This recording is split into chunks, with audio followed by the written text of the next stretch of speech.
Welcome to the Independence. I am Pietro. I am from the limited edition, and we are passionate about independent watchmaking.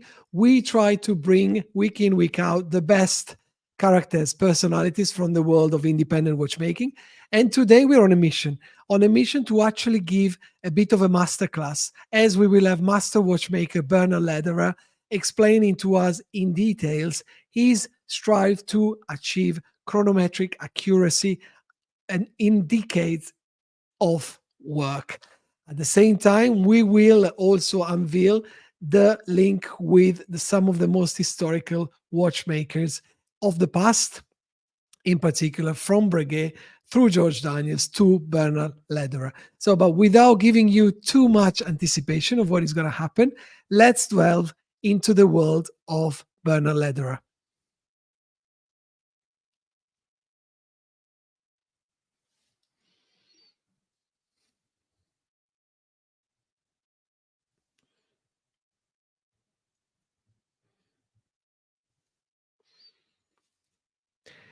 Here we are. It will be my pleasure then to introduce to you Bernhard Lederer. We have a video actually that brings you on a journey of the Bernhard Lederer manufacture in Switzerland, which we'll share with you in a second. Before I do that, I'll introduce my partner in crime and the editor of the limited edition, that is going to help me to unveil some really interesting part of the journey of watchmaking. Johnny, good to see you today. Fingers crossed, Pietro. Hello, how are you, my friend? Hope all is well. All is good. Thank you very much. I'm really excited about today. It's I feel like it's one of those where we will learn a lot. Every time you're in the company of Bernhard Lederer, you learn something, that's for sure. And I guess, Pietro, before we welcome Bernhard onto the conversation, that there are watchmakers and there are innovators. And for someone like Bernhard has had, for going back 30 plus years, but as an independent watchmaker, he is one of the pioneers of contemporary independent watchmaking now. And knowing Bernhard as we do, when he gets his mind on something and starts pursuing that, it is look out, because you're going to get something remarkable. And indeed, what he has achieved, and I guess it is probably the defining achievement of his career, or at least one of them, is his development, his work on the escapement, the detente escapement, and how he has followed the lineage of this groundbreaking and game-changing technology from the 1800s with Breguet through, or the 1700s, should I say, with Breguet through with George Daniels in the 1970s. And finally, a new chapter has been developed by Bernhard. And it is a remarkable achievement. The refinement of this incredible piece of horological, it's the centerpiece of horological. We'll go into, absolutely. We can't wait to go into all the details and to welcome Bernhard. I suggest, Johnny, if we can share now the video that takes us to Switzerland, to Saint Blaise, to the Lederer manufacturer, then we will amazingly and by magic we will see Bernhard Lederer's face. Sounds good to me. So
recognized with also the biggest awards, such as the GPAG as well. Bernhard, welcome to the show. And it was great to start from a view of what actually is the reality of what you're doing in Saint Blaise. Yeah, thank you for inviting me. It's a pleasure to be back again at the limited edition. Thank you, Bernhard. Johnny was touching already in your, how can I say, relentless commitment to chronometric standards, chronometric accuracy across the years. How is it so important in how can I say, concretely for you and as a direction of your work? You know, watchmaking from the very beginning, people, they searched to make timekeeping more and more precise. They started with clocks showing just nothing more than the hours. And then when the watches became more precise, they adjusted the minute hands, and it took a couple of years before a second hand appeared on the watches. And furthermore, and step by step, always the watchmakers had been driven by the search for more accuracy. And then there was a big accident for the seafarers, for the British nation, when a couple of ships and nearly 2,000 seafarers died close to the coast of England because of an error in navigation that pushed the research for precise timekeeping, like it was in our times when we had the research to go to the moon, that propelled the researchers enormously. And there it had been the death of nearly 2,000 seafarers that propelled and installed what is well known as the longitudinal act. So the government from the United Kingdom established that research center and gave this prize, what is, if I'm well informed, in today's money would be more than £4 million. So an amount you don't stay on your sofa. You go to your atelier and you start to reflect how to make a watch mostly accurate to help seafarers to survive, to be able to position themselves on the open sea. So research for precise and stable indication of time is something basic. That's the essential resource of all the big and great watchmakers of the past. And well, today we have the mobile phones, we have the atomic watch, we have satellite transmission of the information, what's the exact time. But that does not hinder that the pleasure to involve yourself in those researches, you start to feel the pleasure and the pain of your forefathers today working with modern observation materials. We have Vichy acoustic signal analyzing features. We have high-speed cameras. And this is what we use, following the path, what they had been walking on. We continue their path, but with tools that allow us to look deeper. So this makes nothing else than rising up the respect for their capabilities, for their ingenuity, for their really unbelievable high knowledge on those details. And that is what gives me a big pleasure. And what I feel is a knowledge, a savoir-faire, what should be kept alive. Already it went a little bit forgotten in the 1970s when the quartz crisis killed all the savoir-faire. And that was unfortunately or fortunately the time when I started to learn watchmaking. And therefore my father said, you want to become watchmaker? I will show you. You must not step out from school. I will show you where on the battery is the plus and where is the minus, to allow you to put the battery into a quartz watch in the good way. But that was not what I wanted to learn. But hopefully I was faced to the fact that there was no teacher. So nobody could tell me how to make the components, how to really make watches piece by piece, component by component. And while being in an apprenticeship, at least in a watch museum, where we could a little bit learn how to do, hopefully there I was reading an article in a magazine. It was the only one that existed in Inner Europe. And there was a little article mentioning that there a British watchmaker called George Daniels, of course, never ever heard about that guy before. But they told that he wrote a book explaining from A to Z, from your first idea, from scratch on a paper, how to start and at the end have a well-working, fascinating, ticking pocket watch in your hands. And of course, it was clear from the first reading, this is the Bible I have to have. Amazing. And I've just been, Bernhard, to the Museum of Science here in London, and I have actually physically witnessed what you just described at the time of when the Royal Society was the most important scientific community of incredible minds, watchmakers, astronomers, mathematicians, philosophers. They were really driving. Innovation in those days, as you described. And then all of that savoir-faire was transmitted to the French watchmakers. And of course, Breguet was a big bridge to that through his acquaintance with John Arnold, for example, that was so important for the determination of longitude at the time. I suppose my question is, when did you find that you wanted to kind of enter this realm of the fathers of watchmakers? And was it kind of humbling for you to think, I'm going to study the technical solutions that were adopted in the past, and I'm going to see myself if I can give a contribution in order to improve what was achieved in the past? No, not at all. It was never planned. It happened by a lucky accident. I was 17 years old and I inherited a very simple, in a nickel case, pocket watch from my grandfather. But at least it was from my grandfather.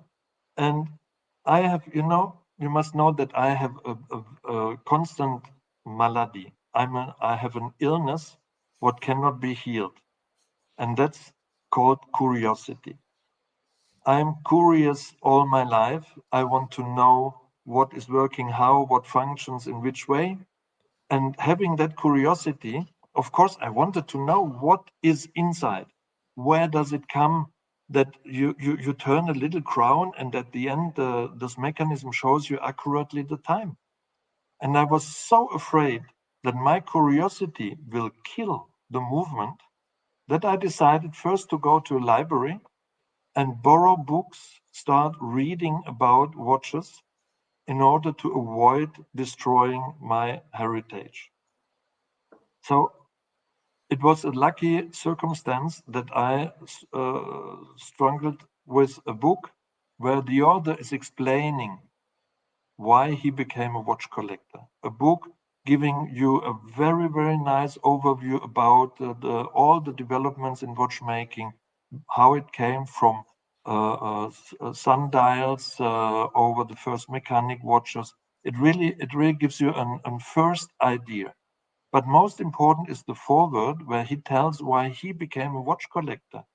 And that was that he explained when he was a young boy, he had the right to listen on the drawer of his father's office table.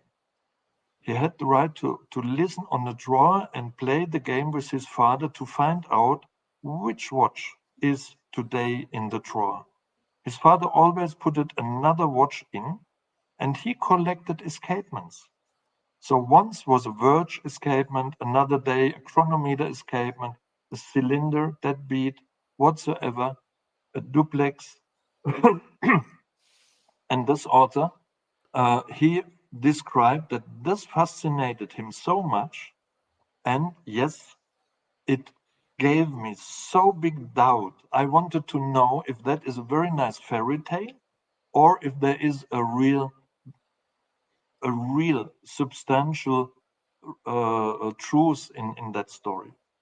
So 17 years old, my money pocket was not enough to buy watches to find that out. But yes, I could go to flea markets. So I became a very, very regular visitor of flea markets all around the region I had been living. And I asked all the sellers if I may take the watch, wind it up. And yes, of course, everybody wants to sell there. So everybody permitted me to wind up. So I had one watch on that ear listening to the tick. I took it away and I had another one on that ear. And so I always had been listening from one ear to the other, whether I can find out if it's true that you can really tell by the how you call it, the phonetic signature, which escapement is in this watch. It took me quite a while, not only a few weeks, it took some months until I was able to tell you, this is a cylinder escapement, that's a Swiss lever or an English lever, that is a duplex, and that's a verge, and so on. Amazing. When you do that as a young boy, you start to be a little bit addicted. So I got that virus intravenous, and it's a virus what I still love to have in my body. I'm living with the fascination of escapements, and you can find that through the whole career. The first ever watch what I created, of course, had a very special escape. And I always had been working whenever it was possible for me.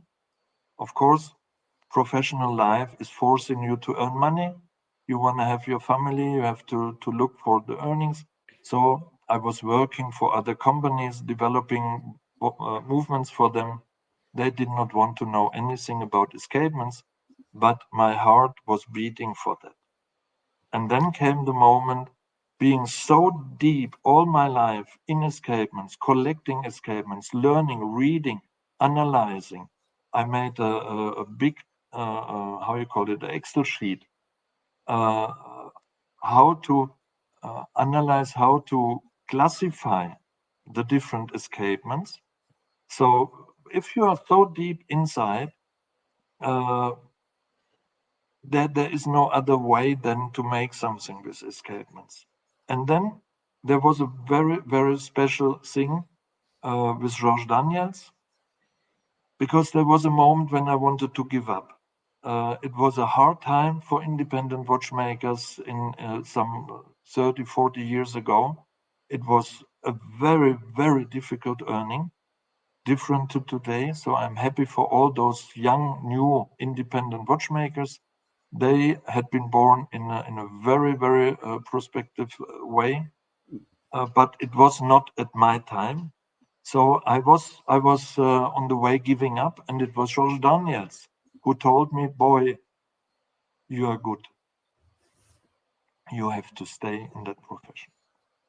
And What that a is why, reading his book, you will find out that there's a very special escapement, what he described as being the best escapement he can imagine.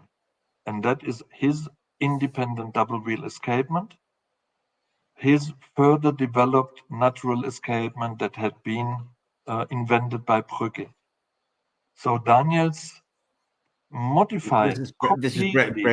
Bregway. Sorry, Here we see that is mine. that's yours. Sorry, yeah. That is Breguet, yeah. That is the natural escapement by Breguet. And Breguet had this wonderful idea to have the advantage from a direct impulse escapement. That is the technique description of a chronometer escapement, because it's transferring the impulse directly to the balance. And he had that idea, what you can see here, but by some reasons that I hope we will explain later on, that never really started to work as Breguet surely imagined how it will work. But his idea was so fascinating because the base of the idea is really, really clever.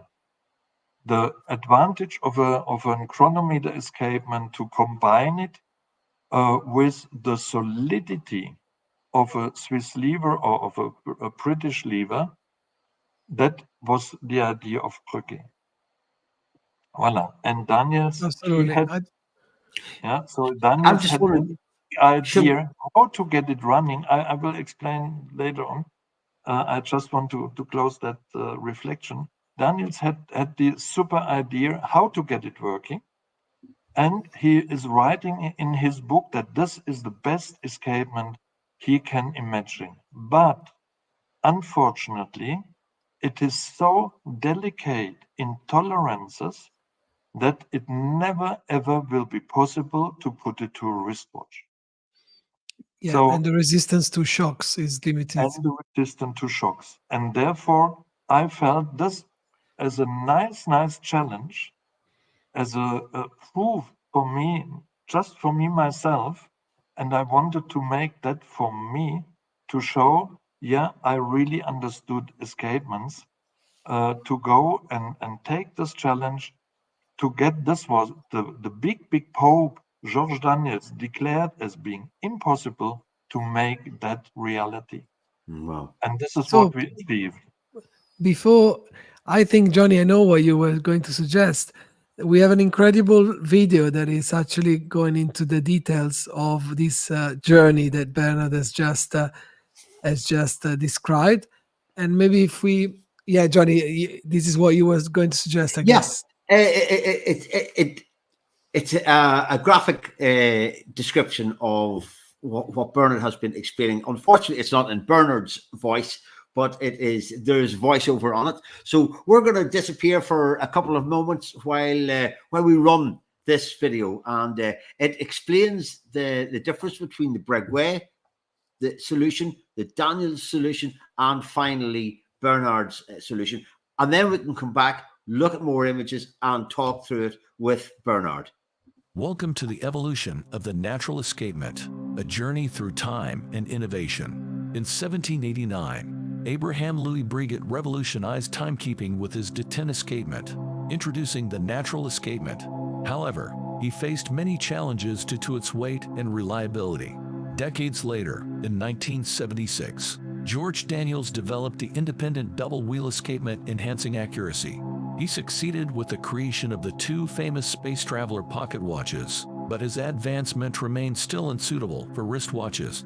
In 2021, Bernhard Lederer unveiled a mechanical revolution, further advancing the independent double wheel escapement. His invention introduced unparalleled stability and reliability in wristwatches for everyday wear for the first time. Let's discover how Bernhard Lederer's double de Ten escapement embodied true innovation. The natural escapement, pioneered by Abraham Louis Breguet, incorporates two escape wheels synchronized by two interlocking wheels, each dependent on the other. This arrangement results in the four wheels requiring 4 times the energy for acceleration from a static position, leading to a loss of inertia force. Furthermore, the short direct impulse transferred to the balance wheel is not effective due to its brevity. George Daniels achieved improved performance by freeing the two escape wheels from their interlocking arrangement, enabling them to operate independently. When considering the same inertia force, it can be said that the energy required to accelerate the wheel is 4 times less, as it only needs to accelerate 1 wheel instead of 4. Furthermore, the longer duration of the direct impulse transferred to the balance wheel enhances the efficiency and reliability of the escapement mechanism. However, this mechanism was not designed to support shocks. Bernhard Lederer's movement adds an additional escapement pallet, resulting in an extra indirect impulse enabling self-starting. Furthermore, the optimized positioning of the wheel allows for a longer direct impulse, delivering a more efficient impulse to the oscillator. With the wheel rotating, the rattrapage is shorter, leading to enhanced inertia transmission and overall improved performance. However, Bernhard Lederer's main innovation lies in the geometry and placement of the locking stones within the escapement, ensuring functionality and accuracy even under significant perturbations and shocks. In conclusion, after years of meticulous development, Bernhard Lederer has crafted a unique detent escapement that stands as evidence of its efficacy and precision, elevating the performance of the historical double detent escapement to unprecedented heights in the realm of independent watchmaking.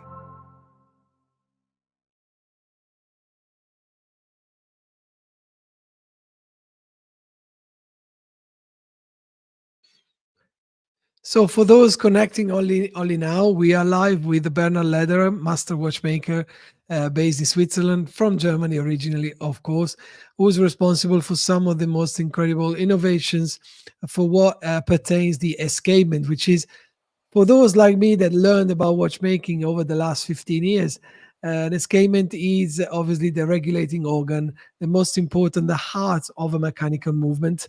And we will step up to in a moment to see concretely in your timepieces today how all of this translates, obviously with the Central Impulse Chronometer and the double constant chronometer that you present in your timepieces, Bernhard. But first of all, at what point of your journey you feel you are with your escapement now? Do you think there is more to research, more to find out, and to get to perfect chronometric performance, which is, I know, is your final goal? I don't know if it's really my final goal to have perfection in accuracy. Of course, it's a pleasure when you achieve to use traditional methods of watchmaking and reach out with results that other companies achieve as well, but they are forced to use high-tech materials what a watchmaker with traditional tools is not able to work on to refine them. And these are two stories who are completely a part of each other. It is a little bit like your mobile phone shows you the most accurate time because it's linked to the atomic watch. Can you take a sandpaper, your file, a scissor, or whatsoever, and retouch your mobile phone? No, you can't. So the research for the absolute precision for me is to be treated separately. I have the pleasure, and I know that most of the collectors, they share that point of view, is to well reflect and cleverly combine what our forefathers already marked in stone, and to take their inventions, to reflect them, to adapt them to our possibilities of today, and show by this that they had the clever idea. They had been the geniuses. We only have today the tools that allow us to fulfill their dreams. And this is something what makes me a big pleasure. Yes, we invented an escapement that never ever was mentioned before. But this is a story that will come in a couple of years because to improve this, I'm not sure how many years that will take. But to reflect an idea like the natural escapement of Breguet that then had been crucially modified and geniusly reinvented by Georges Daniels, to bring this to a today's everyday use. We have one person working in our company. He is wearing the watch even the weekend. Everybody in our company is wearing a watch for daily testing. But he is going to make downhill races with his bicycle. And he asked me, of course, to put it down over the weekend. And I said, no, I want that you wear your watch also the weekend.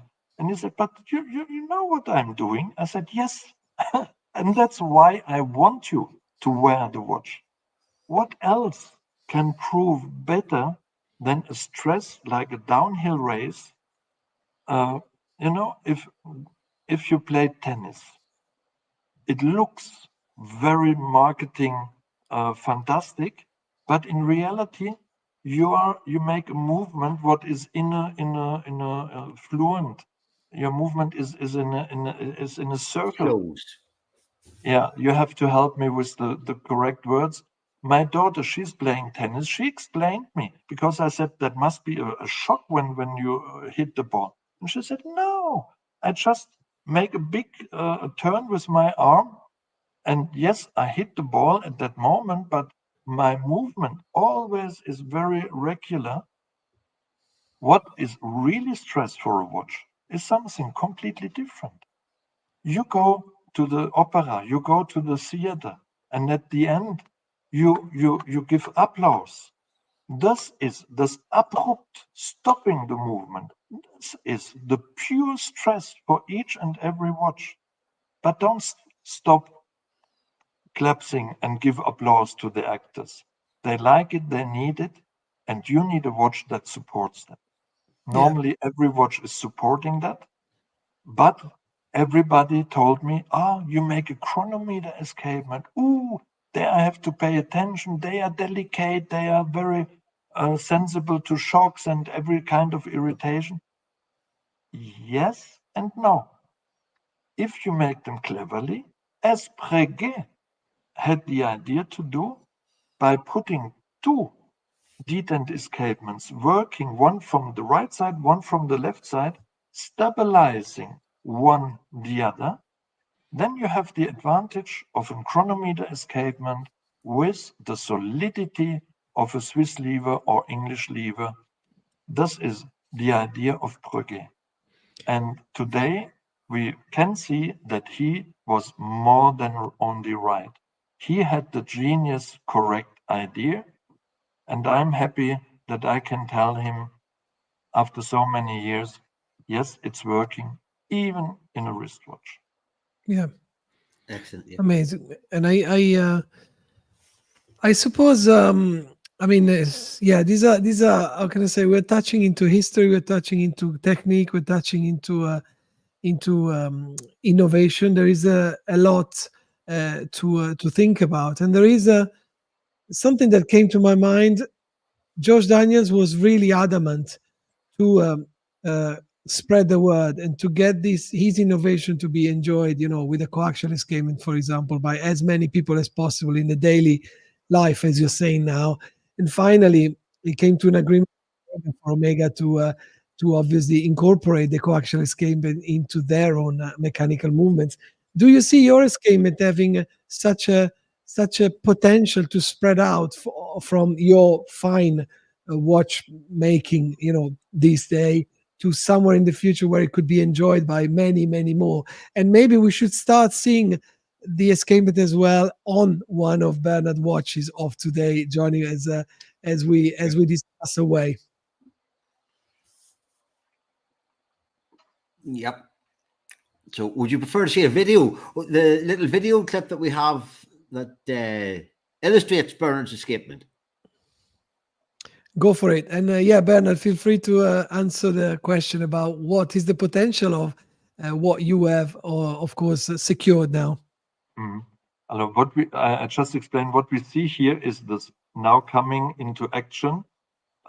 Here, very made in green. This additional lifting surface, what ensures that the impulse palette, now in action by the impulse giving teeth, always will be in front of the impulse giving teeth. There is, by the geometry of the whole system, no chance anymore for the escape wheel to slip through, to go in front of the impulse taking palette.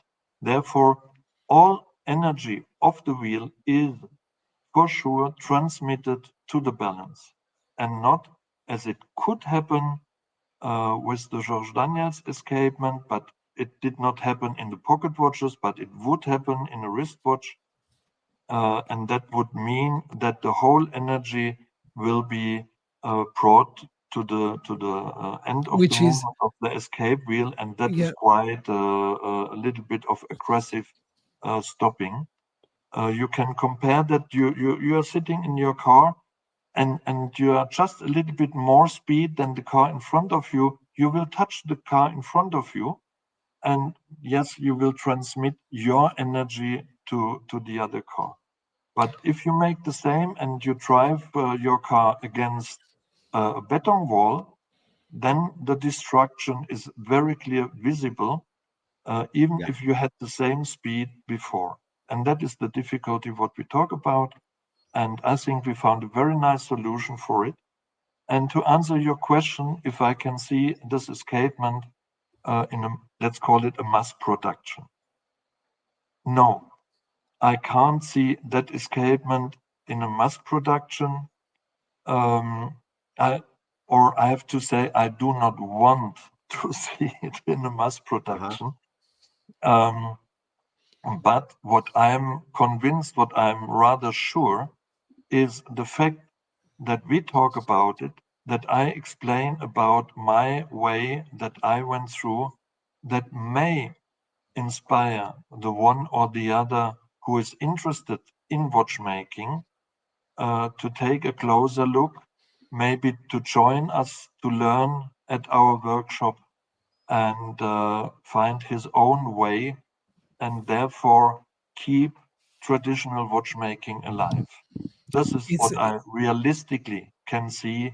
And this is, you know, in my age, you don't think so much about going to mass production, but further in transmission of savoir-faire, of knowledge that I collected, accumulated through all the years. That's it's very Chris. important to you, isn't it, Bernhard? That you generally find it among this generation of watchmakers that it's not about discovering something and keeping it for yourself. It's about passing that knowledge down through the next generation of young watchmakers, and as you did with George Daniels' invention, that you took something that was seen as being the pinnacle Mhm. of that technology, how far that could be taken. And you brought new thinking, new vision. It absorbed, I am sure, much of your professional career in working out and wondering and calculating and modeling how to achieve this, because it surely must be achievable to put the escapement into a wristwatch. But how did you do it? But that, sorry for wandering, but it's about the handing down of knowledge. And Daniels did it with his book, Yes. and you're doing it as well with educating young people who are in the workshop, who are coming to the workshop, and working with you to develop this. Mhm. Yeah, and it's really a pleasure. I want to tell you the story. You know the environment. It was at the Iceberg in Geneva, where I exposed with all the other members of the academy, where you have all the independent big names. And there was a class of watchmakers coming, visiting every of the stands, and there was one young watchmaker standing always and looking, and he asked a lot of questions, and I was happy that I could answer all of them. And at the very end, he was a little bit timid, a little bit shy, and asked if there might be the possibility once to make a stage, just to be during holidays or something like that. And I just said to him, look, you placed so many questions, means you are interested in what's going on. Finish your school whenever that is finished, and then reflect if you really want to stay watchmaker. And if so, yes, you can pass by, you can say hello, and then we will see if there will be possibility that you join us for 1 month or two, or however long. Of course, I've forgotten about that nice little moment. But one day it was ringing at our door at the workshop. I opened the door and there was this happy little Italian boy standing, holding a paper in his hand and saying, "Look here, my certificate. Now I am a watchmaker. What date I can start working with you?" He took it serious. He said, "Yeah, I moved. I'm now living here, because I want to work in your workshop." Amazing. He is one of our most happy, and he asked, and that is, of course, he asked something what is normal in our workshop. He asked if he may go to all the different departments. So he wanted what we by purpose do was his dream. He wanted to learn each and every profession. And we are housing, I don't know if we house all professions. For sure, there will be one what I forgot about. But we have people who are specialized in making pinions, those who make the décolletage, those who make the wheels, the finishing, the detailing, the surface treatment, the watchmakers, those who are able to make the jewels, what we need in, of course, most of the jewels we buy because they are available, but some jewels are not available. So we had to relearn or learn again how to make jewels, to have them in a perfect shape, perfectly polished. And he wanted to work in each and every department, what of course I allowed him, as it is obligative for everybody, because I don't want to have a specialist for this, a specialist for that. I want to have universal, capable watchmakers that we can swap and swift according where we have a need, actually where we are overloaded, and by this be able to react very quick and with professionalism. That's very important. That's very important. And yes, I can't believe we have already spent the best part of an hour, Bernhard. It's we could talk for ages, but I hope this will be the first of a series of master classes. But before we conclude, I think we should go to the next step. Of course, because of the development of your escapement, you have found yourself in the position of being able to produce constant force, which is a bit of a holy grail in watchmaking. And from there, you have developed your concept, of course, of the Central Impulse Chronometer and the double constant chronometer, of course. That is the mechanism that you are able to feature in your timepieces today. The latest of which is the CIC 39 millimeters, which is an evolution of the 44 millimeters that came available and successfully available before, where you have basically miniaturized your movement, but still keeping the same approach as the Central Impulse Chronometer. Yeah, the approach finally is the same. The concept did not change. We have the independent double wheel escapement as Daniels developed it, and we refined it that it is working successfully in wristwatches. And as we did also, when we found out that it is really true what Daniel said, that it is a perfect escapement, I was so thrilled that I said, okay, as it is so fantastic, I would like to put it on the next level.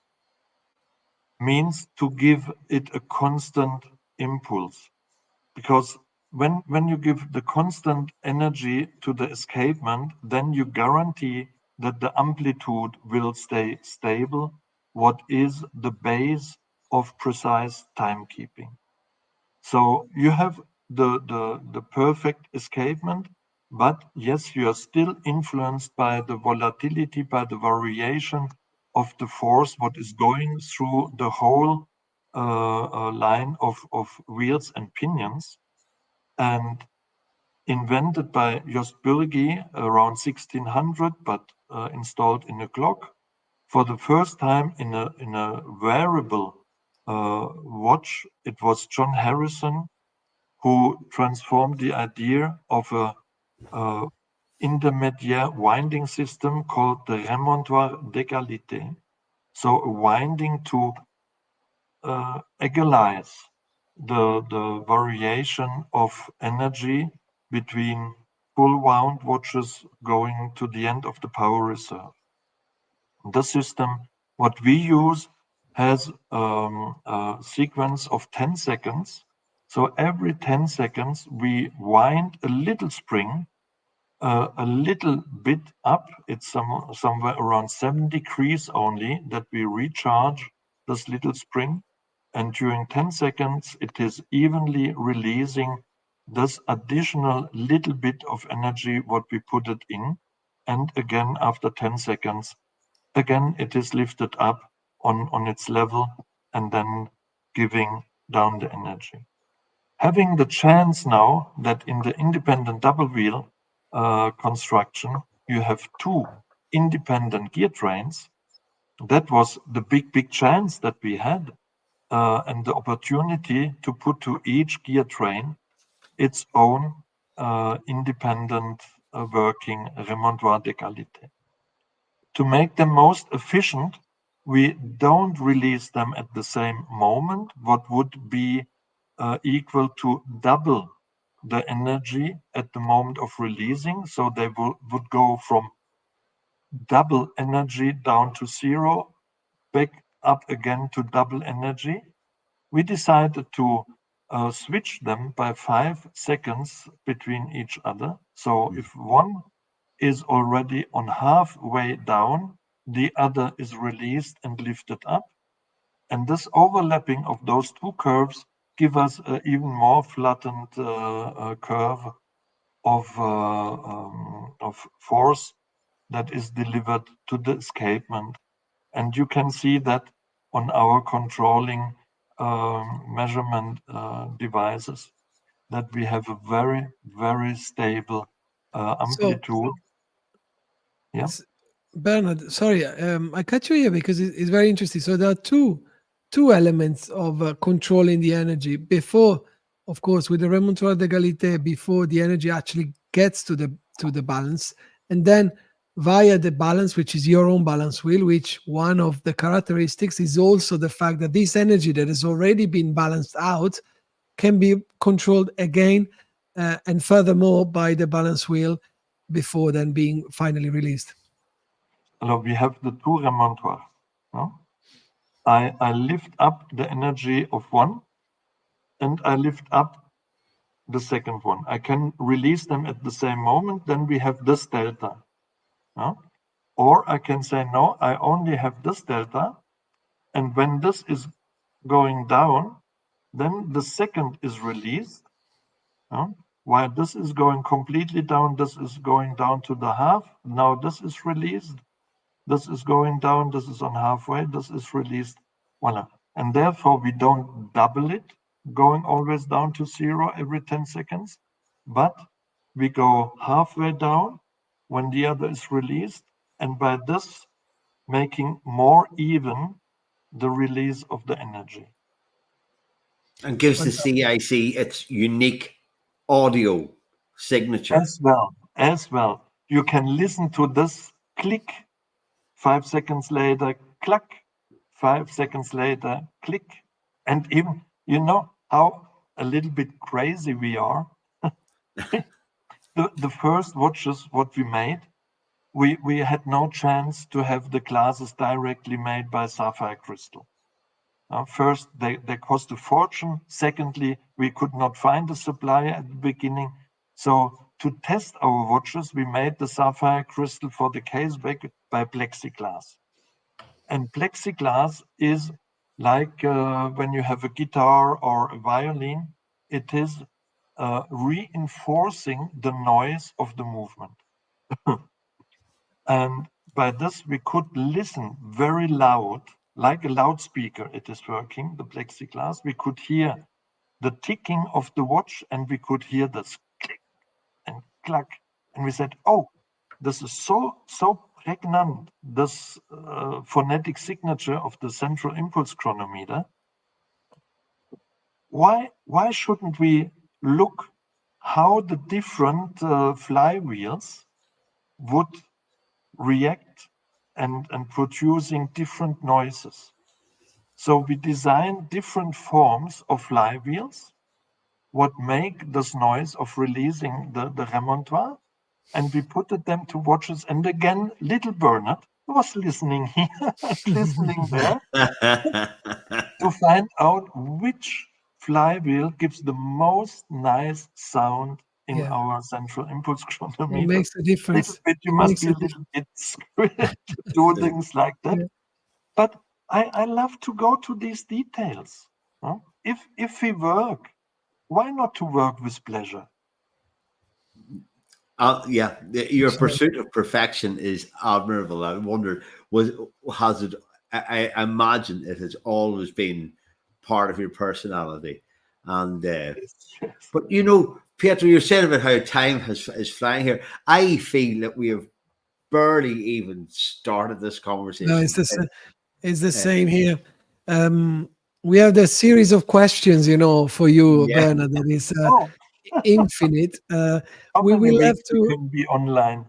No, we were imagining this as a series of masterclasses, and we should carry on with this. Let's say after the summer, we do it again, and maybe like we have focused on the escapement today, we can focus more on the remontoire, for example, the égalité the next time, and have your perspective, and have a free lesson as well, Johnny, because I feel like I've learned a lot today, and it feels like a very enriching day altogether. It's incredible. I think, it would be wonderful if Bernhard would be so kind as to give us his time again, as you say, for we had a number of questions that were really good questions that we'd love to have got to the bottom of, but obviously we can't make this a 2-hour conversation as much as I would like. That my answers took so much time. No, it's absolutely perfect that we have one question, Johnny. Do we have one question that we can get, like, maybe quickly answered, just in representation of all the others? And then we promise that if you put in a comment of this video, we will pass the questions to Bernhard, and we will send the answer from Bernhard directly. Great. So, Yeah. I apologize, but there was a lot of details to discuss on what we were seeing together. Yeah, well, there is one question that it was one of the ones that I were keeping for the end, but was how do you see, how would you like your legacy to be seen by future generations of watchmakers? What you've achieved over the last 10 years working on the Central Impulse Chronometer. How would you like to your work to be seen? That is a question where I really now have a problem to answer, because I did not reflect anything in this direction.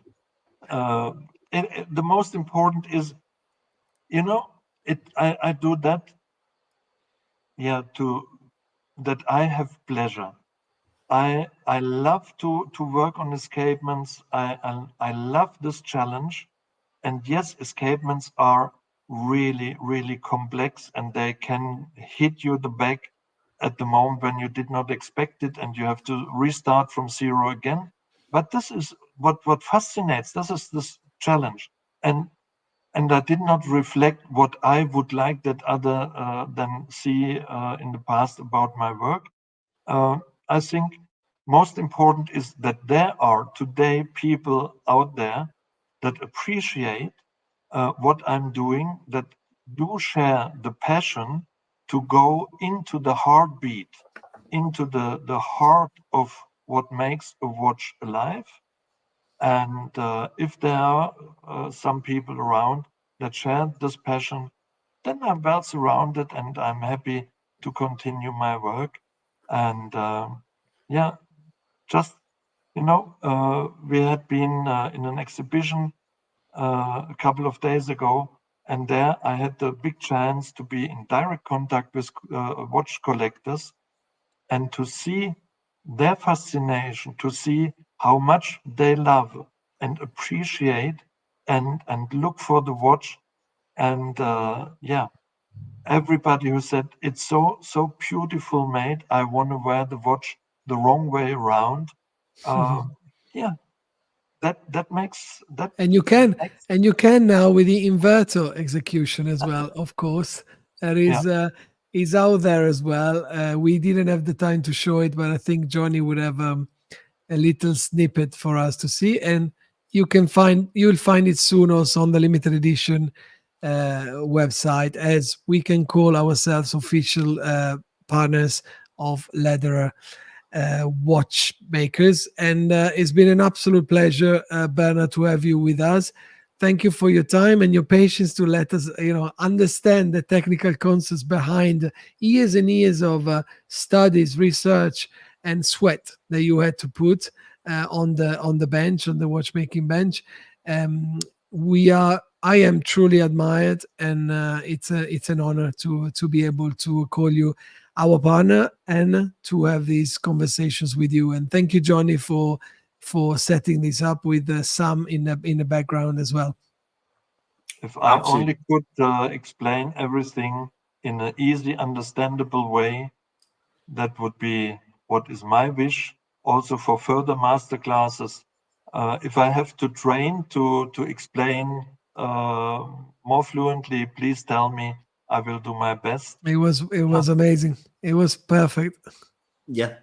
For me, I think it would be wonderful if we could actually get into what the essence of the escapement is and its evolution. And as you mentioned, whenever you were going through the penny markets and you were listening to one escapement, a different escapement, to be able to educate people and explain the differences between those are in future episodes. I think this has been something that has been a great opener, if you like, into what your there is specialty nothing is. more rich than watchmaking. You don't have any other profession that lasts for so many centuries, with so many inventions, so many great watchmakers, so many inventors, developers, and so many ideas who brought the history of watchmaking and timekeeping further. It is, I'm sure you share that opinion, it is the richest profession that is on our planet. I agree. UNESCO recognized as well now. Yeah. Excellent. That's true. Welcome, Sir. Thank you very much to independent watchmaker Bernhard Lederer. Thank you to our editor Johnny, and thank you for all of those that have been watching this live, and many of those that will watch this recorded episode that we will probably keep on our YouTube channel. Again, put your questions down here. We promise we're going to send them across to Bernhard, and you will have the information that you require. Thank you, gentlemen. It's been an absolute pleasure, and see you soon again with the Independents at the limited edition. Thank you for having